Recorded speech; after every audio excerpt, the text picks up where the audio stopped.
এতিয়া সাংবাদিকতা আৰু সেৱা হৈ থকা নাই এটা সাংবাদিকতা এটা বৃত্তি বেলেগ যেনেকুৱা চাকৰি বেলেগ যেনেকৈ সকলোবিলাক বৃত্তি হৈ গ'ল এটা সাংবাদিকতা এটা বৃত্তি হৈ গ'ল আৰু যেতিয়াই বৃত্তি হৈ গ'ল বৃত্তিত কি থাকে বেপাৰ আৰু বাণিজ্যই থাকে এতিয়াও সেয়াই হৈ গ'ল সেইকাৰণে যিবিলাক মানুহ ক'তো চাকৰি নাপালে শিক্ষকতাটো বাদেই কেৰাণী মোহৰি হোৱাৰো কোনো যোগ্য নহয় সেইবিলাক মানুহ ৰাতিটোৰ ভিতৰতেই ভাবি ল'লে যে তেওঁলোকে মই একো হ'ব নোৱাৰিলোঁ জীৱনত মই সাংবাদিক হ'ব পাৰিম আৰু ভাবি লৈ তেওঁলোক ৰাতাৰাত সাংবাদিক হৈ গৈছে টেলিভিশ্যনত আৰু টেলিভিশ্যনৰ পিছত যি নিউ মিডিয়া আহিল যি এতিয়া ৱেব পৰ্টেলৰ যুগ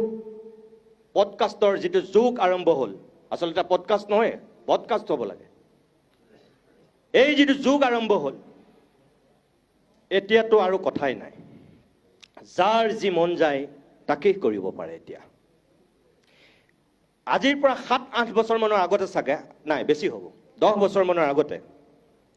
মই পাঠশালাৰ এখন সভাত সাংবাদিকৰ কৰ্মশালা আছিল তাত কেইটামান মই কথা কৈছিলোঁ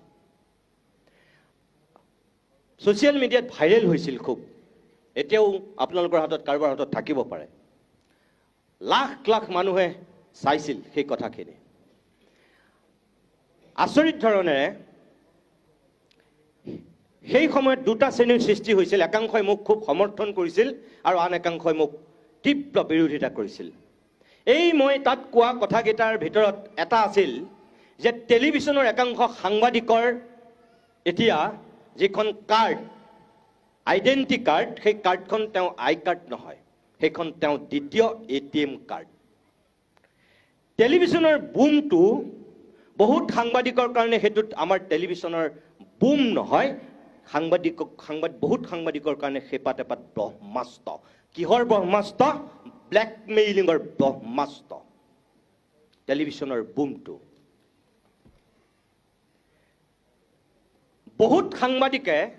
সেই আই কাৰ্ড আৰু সেই বুমটোৰ যোগেদি হিৰোক জিৰো বনাই দিছে আৰু জিৰো ৰাতিটোৰ ভিতৰতে হিৰো বনাই দিছে সেই আই কাৰ্ড আৰু সেই বুমটোৰ কৃপাত এয়া টেলিভিশ্যনৰ বহুত সাংবাদিকে কৰা অপকৰ্মৰ ভিতৰত অন্যতম আৰু কোনো দায়বদ্ধতা নথকাকৈ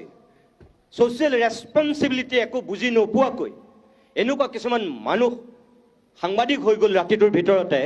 যিবিলাকৰ লক্ষ্য আৰু উদ্দেশ্য হ'ল কেৱল টকা ঘটা ৰাতিটোৰ ভিতৰতে কেনেকৈ ধনী হ'ব পাৰি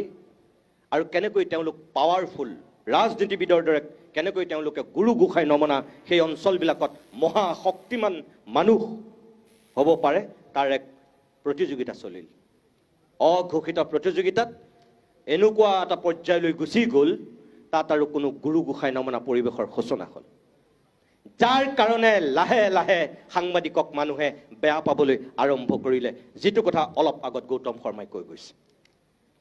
তাৰ আগলৈকে সাংবাদিকক মানুহে শ্ৰদ্ধাৰে চাইছিল ভক্তিৰে চাইছিল সন্মানেৰে চাইছিল যেতিয়াৰ পৰাই আমাৰ সেই নিকৃষ্ট মানসিকতাই আমাক গিলিলে তেতিয়াৰ পৰাই আমাৰ ধ্বংসযজ্ঞ আমি নিজে মাতি আনিলোঁ